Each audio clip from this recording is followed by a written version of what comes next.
بسم اللہ الرحمن الرحیم نحمده ونصلی علی رسولہ الکریم والمہدی الموعود علیہ السلام اما بعد فقد قال اللہ تعالیٰ فی القرآن المجید والفرقان الحمید بسم اللہ الرحمن الرحیم قل جاء الحق وزهق الباطل ان الباطل کان زهوقا صدق اللہ العظیم۔ محترم سامعین، ہمارا جو مسلسل جو عنوان چل رہا ہے طلب دیدار خدا، آج اور کل اس کو روکتے ہیں۔ ہم آج یہ دیکھتے ہیں کہ جو ہے ایک ادارے تنظیم مدریہ کی جانب سے جمعے کے دن نماز کے بعد جو ہے 2:30 بجے رحمتیہ فنکشن ہال میں جو ہے ادھر ایک پروگرام رکھا گیا، گروپ کانفرنس بولتے ہیں۔ دیکھیے، پہلے یہ تھا کہ ہندوستان کے اندر جو ہے جو گورنمنٹ آئی ہے وہ لوگ شروع سے جو ہے مسلمانوں پہ ظلم کرتے آئے اور ہر چیز کو ہم لوگ سہتے گئے، مگر اب یہ ہوا کہ ان لوگوں نے تھوڑے دن پہلے جو ہے یا 1 سال 1.5 سال پہلے جو ہے یہ کوشش کرے کہ مسلمان کیا کرتے بول کے جو قرآن میں جو احکامات ہے اللہ تبارک تعالیٰ کے اس کو بدلنے کی وہ لوگ کوشش کر رہے ہیں، اور احادیث میں جو احکامات ہیں اس کو بدلنے کی کوشش کر رہے ہیں، یعنی کہ سیدھا جو ہے ایک یونیفارم سول کوڈ بول کے وہ جو لا رہے ہیں، یہ پرسنل لا جو ہر ایک کے ہیں، ہمارے جو ہے جو قرآن اور حدیث سے جو ہمارا پرسنل جو قانون ہے، اللہ کا قانون ہے، اس میں چینجز کر رہے ہیں۔ ان لوگوں نے آزما کے دیکھا 3 طلاق کے اوپر، جبکہ اللہ تبارک تعالیٰ کہتے ہیں کہ 3 طلاق جو ہے ہر مرد جو ہے دے سکتا ہے، اس کو جائز ہے، مگر ان لوگوں نے قانون لایا کہ جو بھی 3 طلاق دے گا اس کو 5 سال کی سزا ہے اور کوئی دے نہیں سکتا۔ اس طریقے سے جب وہ لوگ آزما لینے کے بعد دیکھے کہ کچھ بھی نہیں ہوا اور وہ قانون پاس کر دیے قرآن کے خلاف، تو اب تو یہ ہے کہ پورے کئی چینجز کرتے رہے جو شریعت کے خلاف ہے۔ جیسا مثال کے طور پر دیکھیے، قرآن میں اللہ تبارک تعالیٰ جو ہے کہتے ہیں وراثت کا جو مسئلہ ہے کہ اگر کوئی ماں باپ جو ہے جائیداد چھوڑ کے مرتے ہیں تو بچے کو 2 حصے ملیں گے اور بچی کو 1 حصہ۔ تو بینوں قانون لا رہے کہ نہیں، ہم یہ قرآن کے قانون کو نہیں مانتے، ہر ایک کے لیے یہ قانون ہوگا کہ بچے کو 50% اور بچی کو بھی جو ہے 50% ملے گا۔ اسی طریقے سے جیسا قرآن میں اللہ تبارک تعالیٰ کہہ رہے ہیں کہ اگر کسی کا شوہر مر جاتا ہے تو جو ہے اس کو 4 مہینے 10 دن کی عدت کے لیے بیٹھنا پڑے گا، تو انہوں قانون لا رہے ہیں کہ نہیں، کوئی بیٹھے گا نہیں، عدت میں کوئی نہیں بیٹھے گا۔ اور ایسے کئی چینجز ہیں۔ دیکھیے، درحقیقت یہ ہے کہ آج اگر ہم یہ بات سن لیے تو کل کے دن وہ لوگ یہ بولیں گے کہ بھائی جب تم اس پہ عمل ہی نہیں کر رہے، ہمارے قانون کو ماننا ہے تمہارے لیے، تو قرآن میں سے نکال دی تو کچھ نہ کچھ اور وہ کرتے جاتے ہیں۔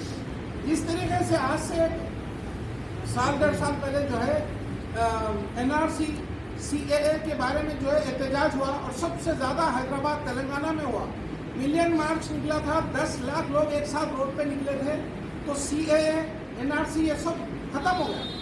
اب جو ہے یہ قانون جو لائے لگے جو ہے لا کمیشن والے جو ہے 1 مہینے کا ٹائم دیے تھے، اگر کسی کو اس میں اعتراض ہے تو وہ ای میل کے ذریعے جو ہے ہمارے کو جو ہے میسج بھیج سکتا ہے۔ 20 کروڑ مسلمان ہندوستان میں ہیں، مگر صرف ابھی تک 17 لاکھ جو ہے ای میلز گئے ہیں۔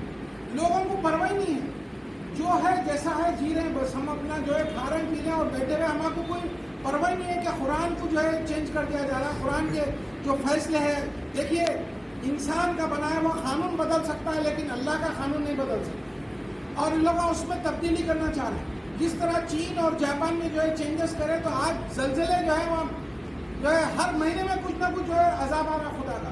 ہندوستان میں بھی جو ہے ایسا ہی ہو سکتا ہے، لیکن یاد رکھیے جو آدمی خاموش بیٹھا رہے گا اور صرف جو ہے اپنی جائیداد اپنی جو ہے ماں باپ کے نام پہ کوئی آئے تو اس سے لڑے گا، اور خدا کے معاملے میں، قرآن کے معاملے میں، شریعت کے معاملے میں خاموش بیٹھے گا تو اللہ کے پاس جواب دینا پڑے گا۔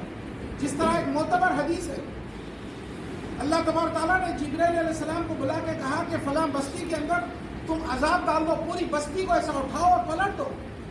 جبرائیل علیہ السلام آئے عذاب ڈالنے کے لیے، تو دیکھیں کہ ایک شخص ہے جو ہے دن رات اللہ کے ذکر میں لگا ہوا ہے، عبادت کر رہا، نماز ہے، ہر چیز کر رہا۔ جا کے جو ہے جبرائیل علیہ السلام بولے کہ یا اللہ، اس بستی میں ایک بندہ ایسا ہے جو مسلسل تیرا ذکر کر رہا۔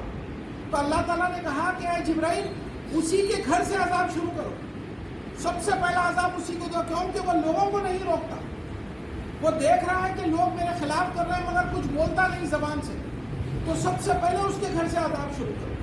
تو یاد رکھیے، اگر ہم زبان نہیں کھولیں گے اور لوگوں کو، جس طرح قرآن میں بار بار آیا ہے امر بالمعروف و نہی عن المنکر، اچھائی کی ترغیب دو اور برائی سے روکو، یہ ہر مسلمان مہذبی کا فرض ہے.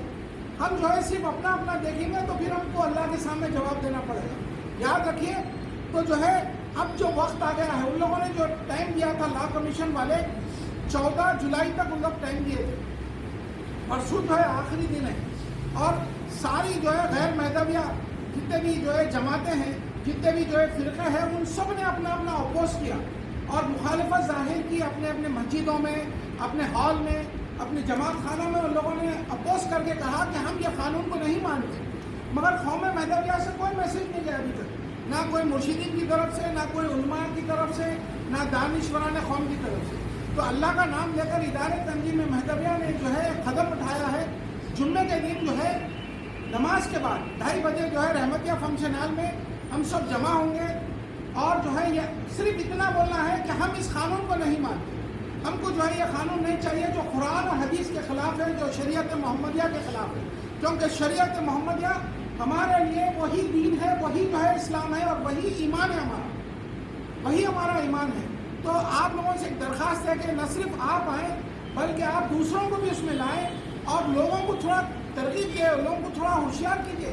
لوگ صرف دنیا میں لگے ہوئے ہیں, ان کو صرف اتنا معلوم کہ کالج کو جانا ہے یا پڑھنا ہے, کسی کو نوکری کرنا ہے, بس یہ چیز کو معلوم ہے, گھر میں سودا لانا ہے.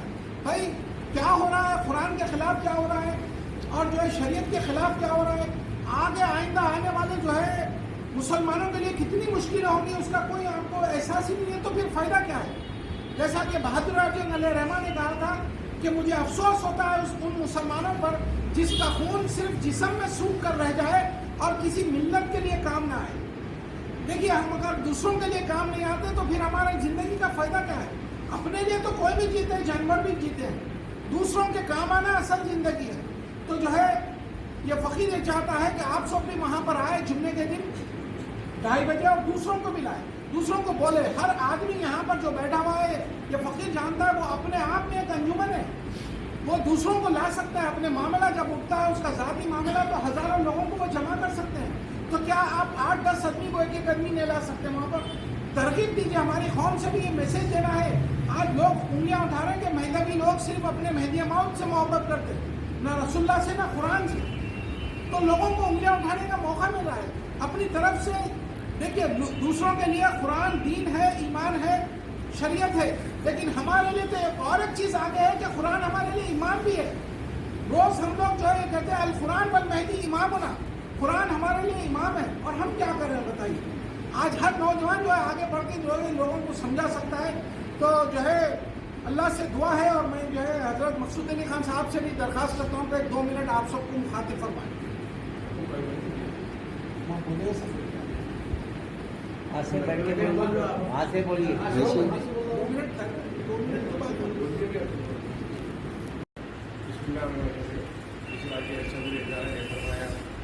اس وقت یونیفارم سروس بورڈ اتنا خطرناک یہ بورڈ ہے, مسلمانوں کے لیے, ان کے دوسرے جو تفصیلات ہیں ان کے لیے خطرناک, کیونکہ کیا آنے والا ہے کیا نہیں والا کلیئر پکچر نہیں پڑ رہا. لیکن جو حکومت ہے, بی جے پی حکومت ہے, جو 2000 آج سے 9 سال پہلے جو قائم ہوئی تھی, ان کا ایجنڈا جو تھا 3 باتوں کا تھا. پہلا یہ ایودھیا میں مندر کی تعمیر, رام مندر کا. دوسرا جموں کشمیر سے 370 آرٹیکل کو ختم کرنا, اور چوتھا ایکسا سیریز کو یعنی ریفارم سیریز. یہ 9 سال میں حکومت میں انہوں نے 2 چیزوں کو ختم کر دیا. ایودھیا میں مندر تعمیر ہو رہی ہے, قریب 1-2 مہینے میں اس کا افتتاح ہونے والا ہے. اور آرٹیکل 370 جو تھا جو یونینوں سے پاس ہوا آرٹیکل تھا, اس کو کشمیر سے ختم کر دیا. تمام کشمیر مسلمان خاموش رہے, ہندوستان میں کوئی گڑبڑ نہیں. اور تیسرا جو ہے ایکسا سیریز کو, یہ اتنا خطرناک ہے, اتنا خطرناک ہے. ہمارا کورٹ جو ہے, ہماری جو شریعت ہے, اس کو مست کرنے کی کوشش کر رہے ہیں. نعوذ باللہ, اتنا خطرناک ہے.